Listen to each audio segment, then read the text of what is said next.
చీఫ్స్గా ఎంపికైన ముగ్గురిలో నుండి ఒకరు నామినేట్ అవ్వబోతున్నారు అంటూ చెప్పడంతో మిగిలిన వారందరూ షాక్ అయ్యారు. అయితే ఇప్పటి వరకు హౌస్మేట్స్ని నామినేట్ చేసే బాధ్యత చీఫ్స్ తీసుకుంటే ముగ్గురి చీఫ్స్లో నుంచి ఒకరిని నామినేషన్స్లోకి తీసుకువచ్చే బాధ్యతని హౌస్మేట్స్పై పెట్టాడు బిగ్ బాస్.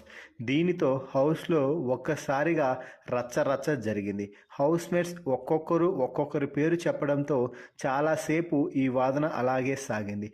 మధ్యలో బిగ్ బాస్ కలుగ చేసుకొని మీరు ఎవరో ఒకరి పేరు చెప్పకపోతే చీఫ్స్గా ఉన్న ముగ్గురు అయినటువంటి నిఖిల్, నైనిక, యష్మి ముగ్గురు కూడా ఈ వారం నామినేషన్స్లోకి వస్తారు అని చెప్పడంతో హౌస్మేట్స్ అందరూ ఏకాభిప్రాయంతో గేమ్ ఆడకుండా ఉత్తపుణ్యానికి చీఫ్గా ఎంపికైన యష్మిని నామినేషన్స్లోకి తీసుకురావడం జరిగింది.